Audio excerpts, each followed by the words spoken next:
Señores, de regreso estamos con El Consumidor y nos visita el doctor David Mejía, él es neumólogo y con él estaremos hablando sobre la apnea del sueño, un trastorno que es causante de insomnio, de somnolencias, de ronquidos, pero que sea él que nos explique mejor en qué consiste esto. Un gran placer, doctor, tener en el programa.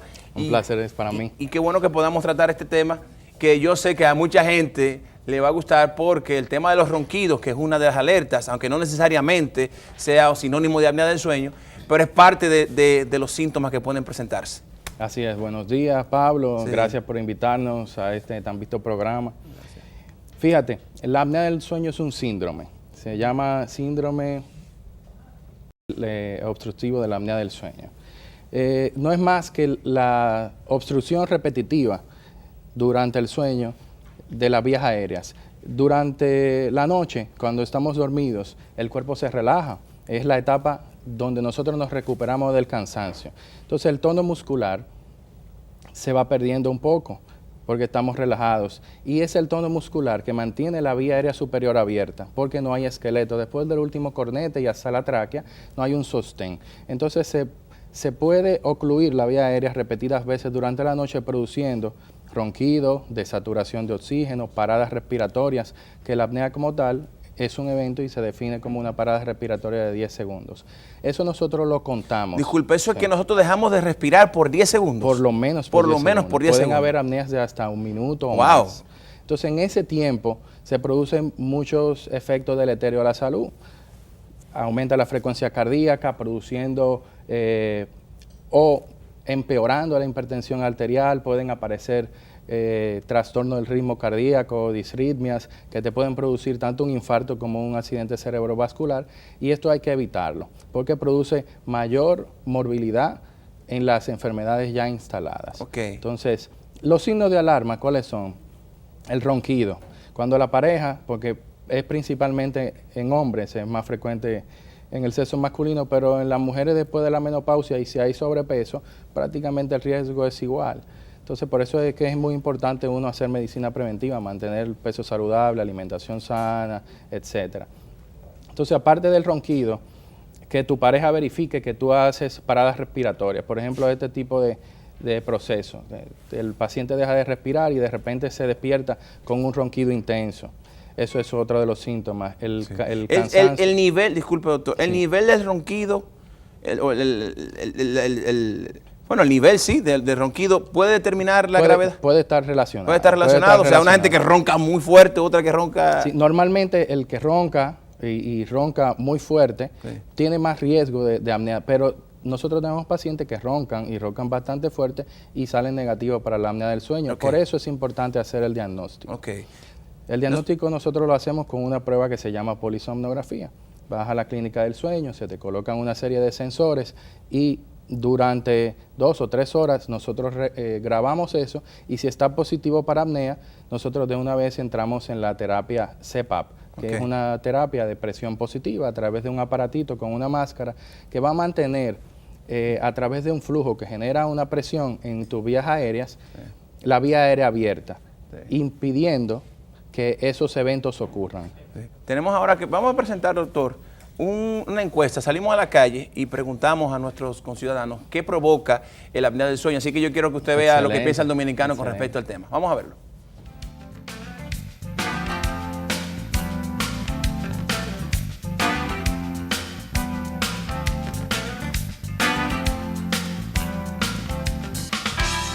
El estrés, los problemas, la falta de dinero. Si usted debe 5,000 pesos a una gente y no tiene para pagarlo, eso no lo deja dormir. Pero mayormente lo que está acabando el ser humano es el estrés, que estamos llevando una vida muy rápida. La debilidad. No sé, mami. No. Yo no entiendo esa pregunta. No. No sé contestarla. No sé, porque a mí no me trastorna el sueño. O los problemas mentales también de las situaciones como el efectivo, los cuartos, la deuda, las mujeres, ¿tú entiendes? Eso provoca no trastorno de sueño, no duerme más tampoco.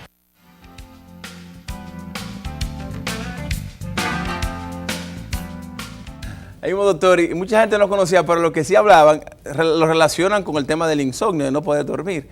y no necesariamente. Tú puedes entender que estás durmiendo, que usted me ha explicado Así fuera del es. aire, y no estar durmiendo realmente. Así es. Sí. El paciente que tiene apnea del sueño suele despertarse en más ocasiones de lo normal, pero el cerebro durante los episodios de apnea produce unos micro despertares que nosotros nos damos cuenta en la polisonografía porque tenemos los cables del electroencefalograma, pero el paciente no se percata de eso. Y como se despierta cerebralmente múltiples veces, descansa muy poco. Y eso es lo que genera el cansancio diurno. El que de repente en el trabajo, en la oficina, sentado en el escritorio, tú te duermas. El que hagas un cabeceo y te duermas sentado en el semáforo o esperando a tu esposa que está haciendo una compra en el centro comercial. Sí. Eso es importante, doctor, que no necesariamente, y quiero ser repetitivo en esto, no necesariamente que una persona entienda, yo dormí bien, o sea, yo dormí mi noche completa, pero y tiene algunos de los síntomas, no quiere decir que usted esté durmiendo bien. O sea, hay algunas complicaciones, como ya el doctor hablaba, que puede hacer que el cerebro no está descansando, y por eso es que al otro día, aunque tú creas que hayas dormido, te estás durmiendo en los espacios públicos, te estás durmiendo en el carro, y eso es importante también reconocerlo. Bien, nosotros tenemos para hacer el diagnóstico, porque no vamos a sobreestimar la patología en una población, nosotros hacemos unos cuestionarios que nos dan una probabilidad. Entonces, en base a eso y los síntomas, nosotros decidimos cuál prueba hacerle, porque tenemos una prueba que es sencilla, que te dice sí o no tiene apnea, pero no probamos la terapia, que es mucho más sencilla y que se puede hacer en la casa. Okay. Ya el estudio profundo de la polisomnografía lo hacemos en la clínica del sueño. Okay. Doctor, vemos aquí entonces varios equipos, aparatos que son. ¿Me podría explicar para qué son? Sí, cómo no. Fíjate, cuando nosotros tenemos ya el paciente diagnosticado con la apnea del sueño, si es apnea leve, nosotros, ya te mencioné los eventos, sí, eventos de desaturación de un 3% o paradas respiratorias de por lo menos 10 segundos. Si el paciente tiene más ¿Cuántas veces en la noche, doctor? Si el paciente tiene más de 5 eventos por hora, sí, es apnea leve. Para la apnea leve tenemos más opciones, no necesariamente el CPAP. Podemos mandarle a hacer un dispositivo de avance mandibular, que eso lo hace un dentista calificado.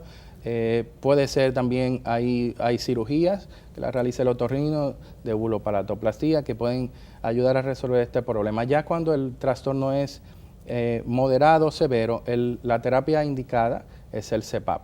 Okay. El bajar de peso, la posición, el dormir, no dormir boca arriba, pueden ayudar. ¿Okay? ¿Qué es el CPAP, doctor? El CPAP es la terapia de presión positiva continua hacia la vía aérea. Okay. Es un aparatito como el que tenemos acá, que está acá en el centro. Sí, a ver, señores. Sí. Como este. Ok. Que genera un flujo que produce, por la resistencia de la vía aérea, una presión. Esa presión mantiene tu vía aérea abierta. ¿A través de qué? Nosotros utilizamos una máscara que pueden ser de varios tipos. Pueden ser oronasal, como esta que estamos viendo acá. Sí, esa misma que está presentando, exacto. Esta es la almohadilla nasal. Vamos a ver la otra. Aquella sí. A ver la otra, señores. Exacto, ahí está. Es la full face, como nosotros le llamamos. Esa es para pacientes que necesitan altas presiones o que también abren la boca durante el sueño, que eso evitaría que la terapia fuera totalmente exitosa. Y las que son nasales, que es como la que yo tengo en la mano. Sí.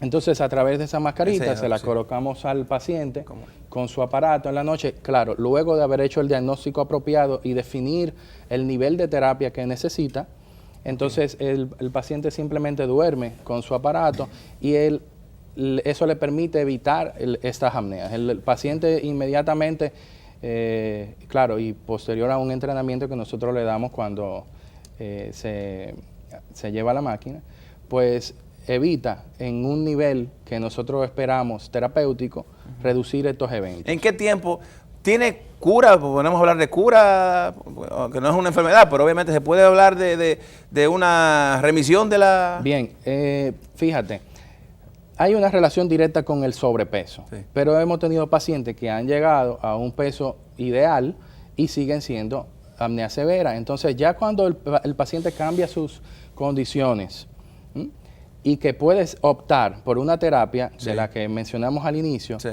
pudiera ser que no necesita el CPAP, pero normalmente el paciente lo necesita y es una terapia a largo plazo. Okay. Pero un paciente, una vez vence la barrera del miedo y quizás un paciente que tenga o claustrofobia o que se niegue a la terapia porque entiende que es algo que es invasivo, Sí. o que le modifica su rutina, pues si esto se vence, muchas veces los pacientes se adaptan a la terapia de tal manera que se enamoran de ella.